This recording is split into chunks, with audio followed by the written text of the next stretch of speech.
ശ്രീതേട്ട, PM ശ്രീയിൽ CPM ഒരടി പിന്നോട്ട് വെച്ചിരിക്കുകയാണ്.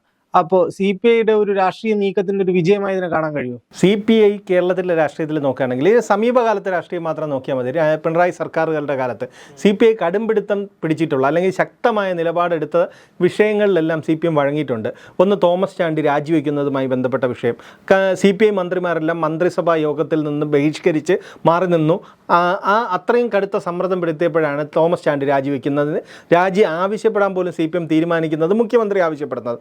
രണ്ടാമത്, അതുപോലെ തന്നെ സ്പ്രിംഗ്ലറിൻ്റെ വിഷയം വന്നപ്പോഴും അന്നത്തെ CPI സംസ്ഥാന സെക്രട്ടറി എന്ന കാനൻ രാജേന്ദ്രൻ കടുത്ത നിലപാടെടുത്തു. അന്ന് അതിനൊരു അനുനയിപ്പിക്കാനുള്ള ശ്രമം ഉണ്ടായത് അന്നത്തെ മുഖ്യമന്ത്രിയുടെ പ്രിൻസിപ്പൽ സെക്രട്ടറിയും IT-യുടെ ചാർജ് ഉണ്ടായിരുന്ന IAS ഉദ്യോഗസ്ഥനായിരുന്ന ശിവശങ്കറിനെ നേരിട്ട് MN സ്മാരകത്തിൽ അയച്ച് ചർച്ച ചെയ്യിപ്പിച്ച് അതിന് കൂടുതൽ വിശദീകരണം നൽകിയാണ് അന്ന് ആ വിഷയം സോൾവ് ചെയ്തത്, സമവായം ഉണ്ടാക്കി. അതുപോലെ തന്നെയാണ് ഇപ്പോഴും CPI ഒരു ശക്തമായ നിലപാട് PM ശ്രീയിലെടുത്തു. അതൊരു രാഷ്ട്രീയമായ നിലപാടായിരുന്നു. ആ രാഷ്ട്രീയ നിലപാടിൽ വെള്ളം ചേർക്കാൻ അല്ലെങ്കിൽ അതിൽ നിന്ന് CPM-നെ കൂടുതൽ പ്രതിരോധിച്ച് നിൽക്കാൻ കഴിയാത്ത രീതിയിലേക്ക് CPIക്ക് സമ്മർദ്ദം ഉണ്ടാക്കാൻ പറ്റി. കാരണം സംഘപരിവാർ അജണ്ടയിലേക്ക് വീണു പോകുന്നു, സംഘപരിവാർ അജണ്ട നടപ്പിലാക്കുന്നു. അതിനൊപ്പം തന്നെ K. സുരേന്ദ്രൻ്റെ ഒരു പ്രസ്താവന കൂടെ വന്നു. ഇനി കേരളത്തിലെ കുട്ടികൾ ഹെഡ്ഗേവാറിനെയും ദീൻ സവർക്കറൊക്കെ പഠിക്കും എന്നുള്ളത് വന്നപ്പോൾ CPM-ന് രാഷ്ട്രീയമായി അത് പ്രതിരോധിച്ച് നിൽക്കാൻ പറ്റാത്തത് വന്നതുകൊണ്ടാണ് ഈ ഒരു പിന്നിലേക്ക് പോകുന്നത്.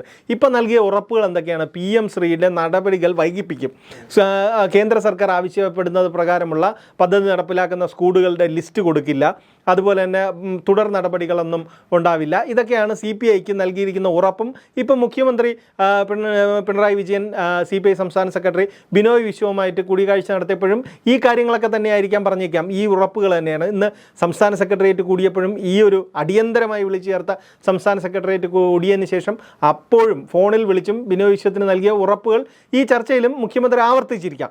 ഇത് തന്നെയായിരിക്കാം ഇതിൻ്റെ ഒരു രാഷ്ട്രീയമായിട്ടാണെങ്കിൽ CPIക്ക് വളരെയധികം രാഷ്ട്രീയ നേട്ടം ഉണ്ടാക്കാം. അവരൊരു തിരുത്തൽ ശക്തിയായി, CPM-നെ കൊണ്ട് മറിച്ചൊരു തിരുത്തൽ ശക്തിയായി എന്ന് പറഞ്ഞ് ഒരു നേട്ടം CPIക്ക് അവകാശപ്പെടാം.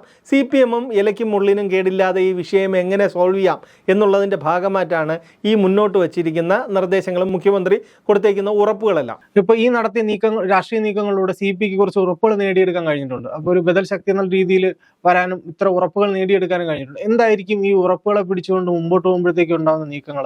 അല്ല, ഇതിനകത്തപ്പം CPM കൊടുത്തേക്കുന്ന ഉറപ്പ് ഈ പദ്ധതിയിൽ നിന്ന് പദ്ധതി വൈകിപ്പിക്കുക എന്നുള്ളതാണ്.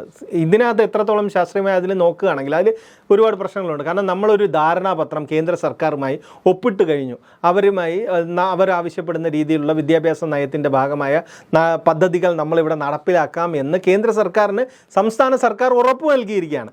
എന്നിട്ട് അതിലെന്ത് നടപടിക്രമം വൈകിക്കുമെന്നാണ്? നടപടിക്രമങ്ങൾ വൈകിപ്പിച്ചാൽ കേന്ദ്ര ഫണ്ട് നമുക്ക് കിട്ടാതാവും, അതിനനുസരിച്ചുള്ള വൈകിക്കലുണ്ടാവും. കാരണം സ്കൂളുകളുടെ ലിസ്റ്റ് കൊടുത്താൽ മാത്രമേ കേന്ദ്ര ഫണ്ട് കിട്ടുകയുള്ളൂ. അതുപോലെ തന്നെ അവർ പറയുന്ന നടപടിക്രമങ്ങളെല്ലാം പാലിച്ചാൽ മാത്രമേ നമുക്ക് ആ ഫണ്ട് കിട്ടുകയുള്ളൂ. അപ്പം ചുരുക്കത്തിൽ പറഞ്ഞാൽ പദ്ധതി ചെന്ന് ഒപ്പിട്ടു, എന്നാൽ ഫണ്ട് വാങ്ങില്ല എന്ന് പറയുന്ന ഒരു ഉറപ്പാണ് CPIക്ക് കൊടുത്തേക്കുന്നത്. ഇത് എത്രത്തോളം പ്രായോഗികമാണെന്നും അല്ലെങ്കിൽ ഇത് എത്രത്തോളം പാലിക്കുമെന്നുമാണ് ഇനി കണ്ടറിയേണ്ടത്. കാരണം കേന്ദ്ര സർക്കാരിൻ്റെ അടുത്ത് പറഞ്ഞേക്കുന്നു ഞങ്ങൾ നടപ്പിലാക്കാമെന്ന് പറഞ്ഞിട്ട് നടപ്പിലാക്കില്ല എന്ന് പറയുന്നതിനകത്ത് ഒരു കാര്യവുമില്ല. അത് സ്വാഭാവികമായി ഇപ്പോഴത്തെ ഈ വിഷയം അറ്റ് പ്രസന്റ് ഈ വിഷയത്തെ ഒന്ന് തണുപ്പിക്കുക, CPI ഒന്ന് അനുനയിപ്പിക്കുക. കാരണം ഇനിയും ഈ തർക്കം മുന്നോട്ട് കൊണ്ടുപോകുന്നത് അത്ര നല്ല ഒരു ഗുണകരമായ കാര്യമാണെന്ന് CPM കരുതുന്നില്ല. കാരണം പ്രത്യേകിച്ചും ഞങ്ങളാണ് ഇടതുപക്ഷമെന്ന്, ഞങ്ങളാണ് യഥാർത്ഥ ഇടത് ശക്തിയെന്ന്, ഇടതുപക്ഷവും തിരുത്തൽ ശക്തിയെന്ന് വിളിച്ചു പറയുന്ന ഒരു രാഷ്ട്രീയ പാർട്ടിയാണ് CPM.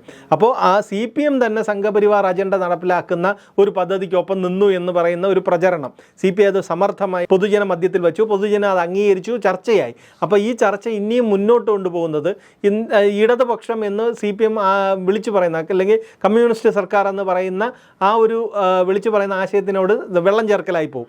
അപ്പോൾ സ്വാഭാവികമായും പൊതുജന മധ്യത്തിൽ ഒരുപാട് ചോദ്യങ്ങൾക്ക് ഉത്തരം പറയേണ്ടി വരും. അപ്പോൾ ഇത്തരം ചർച്ചകൾ മുന്നോട്ട് പോകാതിരിക്കാൻ അല്ലെങ്കിൽ അതിനൊരു ചെറിയൊരു തണുപ്പിക്കൽ അത്ര മാത്രമേ ഉള്ളൂ. കാരണം എന്ന് പറഞ്ഞാൽ ഇതിനകത്ത് കൊടുത്തേക്കുന്ന വേറൊരു ഉറപ്പാണ് ഇടതു മുന്നണിയിൽ ഇത് ചർച്ച ചെയ്യും, അതുപോലെ ഒരു ഉപസമിതിയെ വെച്ച് ഇതിൻ്റെ നടപടിക്രമങ്ങൾ പഠിക്കുമെന്നല്ല.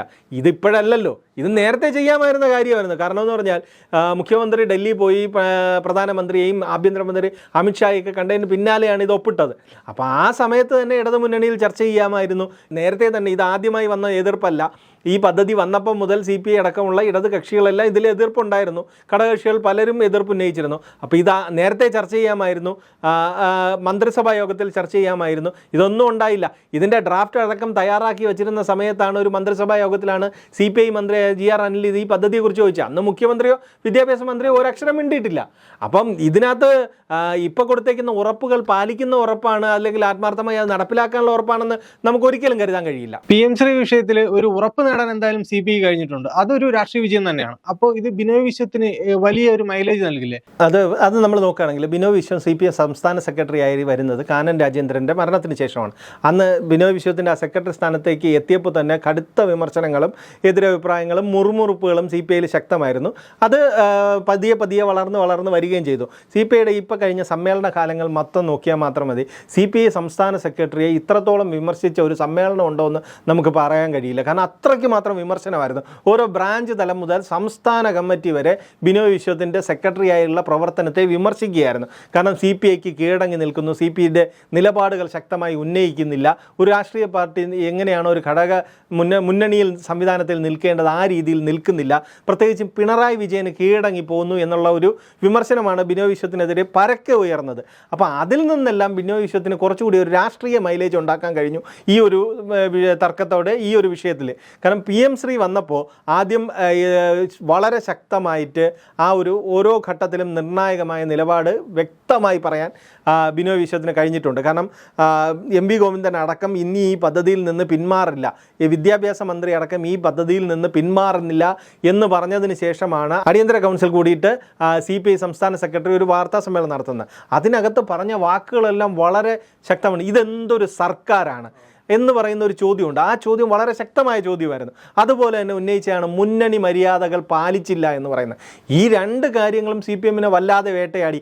അതുകൊണ്ട് തന്നെയാണ് ഈ ഇപ്പോൾ പറയുന്ന ഒരു സമവായവും. അപ്പോൾ സ്വാഭാവികമായി ബിനോയ് വിശ്വത്തിന് നോക്കുകയാണെങ്കിൽ CPIയിൽ വിമർശനങ്ങൾ കുറയ്ക്കാൻ, അല്ലെങ്കിൽ താനൊരു ശക്തനായ നേതാവ് അല്ലെങ്കിൽ സംസ്ഥാനത്തെ പാർട്ടിയെ ശക്തനായി നയിക്കുന്നില്ല എന്നുള്ള വിമർശനത്തെ ഒരു പരിധിവരെ ചെറുക്കാൻ ഈ ഇപ്പോഴത്തെ രാഷ്ട്രീയ സാഹചര്യത്തിൽ ബിനോയ് വിശ്വത്തിന് കഴിഞ്ഞിട്ടുണ്ട്. CPM നൽകിയ ഉറപ്പ് അത് എത്രത്തോളം പാലിക്കും, അതിലെന്തെല്ലാം തുടർ നടപടി വരും എന്നുള്ളത് നോക്കിയിട്ടായിരിക്കാം ബിനോയ് വിശ്വം ഇനി എത്രത്തോളം ഇതിൽ നേട്ടമുണ്ടാക്കും അല്ലെങ്കിൽ വിമർശിക്കപ്പെടാതിരിക്കും എന്ന് അറിയാൻ കഴിയുക.